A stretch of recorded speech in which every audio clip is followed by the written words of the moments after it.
To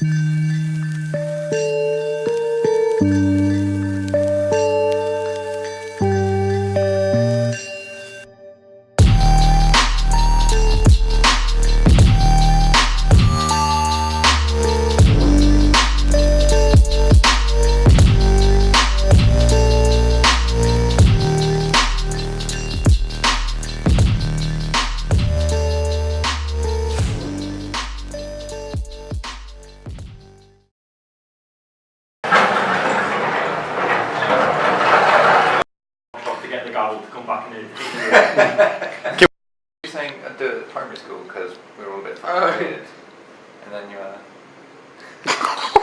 do it. Hi, my name's Dan. I'm the environment artist for the team. Most been hiding away from these vlogs since Tranzfuser. So what's been going on this week? This week's mostly been a lot of planning out how we're moving forward with our focus on certain gameplay elements after the feedback we received last week during the playtest our hub hosted for us. One of the core elements that we've planned to give a greater focus on is the combat. So with the combat we've planned to make it a much more visceral experience. So this is going to take the form of harder hitting combos coupled with a lot of visual feedback. So for example, weapon trails to show off the velocity of the attack along with time dilation on critical attacks just to add that extra weight to each hit. This visual feedback will also aid in player in reading what they're attacking. So for example, if they're doing like a large jump attack, they miss the enemy and they hit a wall, it's going to give off sparks, or if it's wood, like splinters and dust. With regards to the overall visual feedback for the player, we have also been looking into intuitive ways of removing the heads-up display, such as using the occlusion markers that are around the feet of the character to give more than just identification for who the player is, but also, for example, their stamina and direction they're facing. Troubleshooting this now should really help with planning ahead for the game being launched on different devices. For example, having a chunky readable UI would work on a console. However, planning ahead for hopefully development for the Switch, we need to take into account the smaller screen which would be used in handheld mode. With the strong focus on combat, we decided to create a camera dedicated to the combat, which helps distinguish between puzzle areas and combat sections. This also ties into the level pacing changes that we're planning to make. We're wanting to use the combat for more of a gating method, which in turn can be used to create a better flow throughout the level. Due to some of these pacing changes, we've decided to limit the drop in and out to campfires only. These can be found throughout the level, and this helps with scaling the difficulty of the puzzles and makes the drop in and out fit more thematically with the adventure narrative that we're now going for.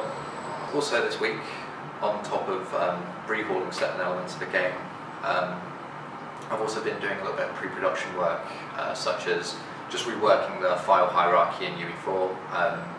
This isn't only the art side of the file hierarchy, I know Aaron's been doing the design side as well. This is mostly just to make it a little bit more efficient when navigating inside Unreal Engine, making sure we can get certain iterations of stuff done quickly. I've also been working on the banner for our booth at EGX. That's due in today, so hopefully that's all done now and we can kind of move on with that. Tom has been working on some modifiers for the player's equipment and also implementing a system for this to be saved and loaded. He's also been working on refining the targeting system along with making the attacks feel a lot heavier to add to that combat experience we mentioned earlier. Dean's been working on making some armour alongside the equipment modifiers that Tom's working on.